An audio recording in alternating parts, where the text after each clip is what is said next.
The first top environmental news report in August takes us to East Africa. That's where one of the largest oil spills in history is taking place. Secondly, I'll talk about the climate crisis that is disrupting life for millions of people in the world. This is AUDREY4CARE's Environmental News Report. I'm Audrey Kim.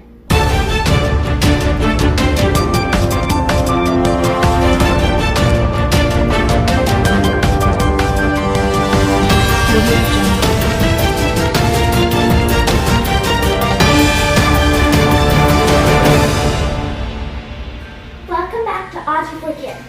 This is our 8th month on air in 2020, and I'm happy you're part of it. The MV Wakashaiyo, a Japanese-owned ship heading to Brazil and carrying an estimated 4,000 metric tons of oil, ran aground on Mauritius' southeast coast on July 25th. Tons of oil have gushed from cracks in the vessel, streaking the island's turquoise water black and threatening to ruin its coral reefs, protected lagoon, and shoreline. The size of the leak, around 1,000 metric tons, is not among the largest spill in history, but its location, an environmentally protected ecosystem of biodiverse reefs, endangered animals and plants, mangrove forests, and turquoise lagoons, means it has already caused untold damage that experts say could take decades to reverse. Tourism has long been at the heart of the country's economy, but now schools in the region have been closed because of the overwhelming smell of petrol and dead fish that permeates the air. Most of the ship's cargo has been pumped safely out of the vessel, recovering some of the 3,000 of the 4,000 metric tons aboard, and most of the oil in the sea has been collected, officials say. The focus now turns to the 20 miles of coastline contaminated by the spill, but many experts fear the environmental and economic damage may be long-lasting, if not permanent in some areas.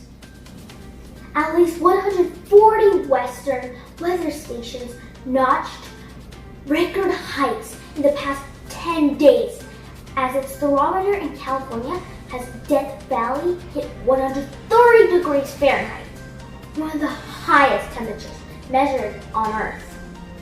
80 million U.S. residents are under excessive heat advisories. More than 35 wildfires are raging in California, burning 125,000 acres in the San Francisco Bay Area alone, threatening 25,000 businesses and homes this week. Parts of the country are suffering drought conditions, and in the Atlantic Ocean, a marine heat wave is fueling what is becoming an unusually stormy season. Scientists say there's no doubt that climate change is driving the extreme weather, increasing the threats to property and life. Yeah, this is summer, and summer is hot, but this is different. The National Weather Service tweeted, "These are dangerous conditions. The oppressively hot and relentlessly dry conditions in the western states are the result of a massive heat dome, a wall of high pressure that's sucking moisture from the soil and preventing clouds from forming.